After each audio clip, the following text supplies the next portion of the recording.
பிறவி பெருங்கடல் நீந்துவார் நீந்தார் இறைவனடி சேராதார். எவன் ஒருவன் பிறவிக் கடலை கடக்க வேண்டும் என்பவன் இறைவனின் அருள் பெற வேண்டும்.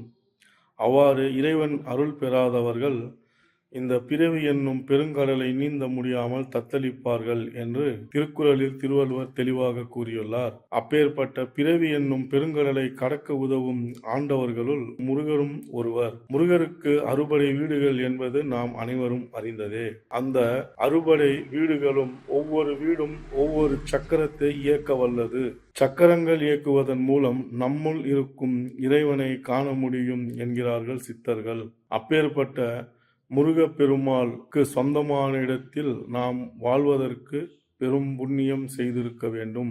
நமது முன்னோர்களின் பல தியாகங்களால், பல பேரின் உயிர் தியாகத்தால் இன்று நாம் இந்த ஆன்மீக பூமியில் பிறந்து வாழ்ந்து கொண்டிருக்கின்றோம். அவர்கள் செய்த தியாகத்தினால் நாம் வாழ்கிறோம். அப்படி நம்மளுடைய அடுத்த தலைமுறை இங்க வாழணும்னா நம்ம செய்ய வேண்டியது இருக்கக்கூடிய ஆன்மீகத்தை அப்படியே கடத்தி கொண்டு போய் நம்மளுடைய தலைமுறைக்கு சேர்த்த வேண்டியது நம்ம கடமை.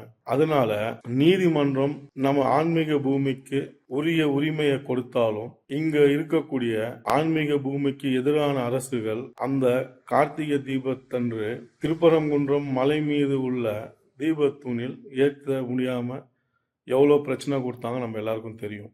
ஆனால் கோர்ட் மறுபடியும் அங்கே அடுத்த கார்த்திகை தீபத்துக்கு தீபம் ஏற்ற வேண்டும் என்று ஆணை பிறப்பித்துள்ளது.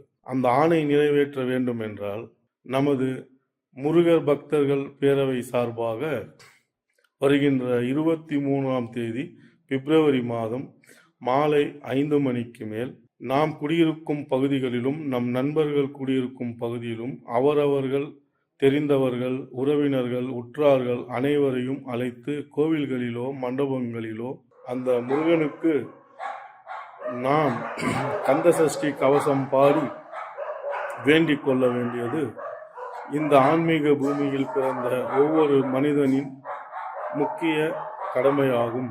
அதனை நான் செய்வதில் பெருமை கொள்கிறேன். நீங்களும் செய்வீர்கள் என்று நம்புகின்றேன். நன்றி, வணக்கம்.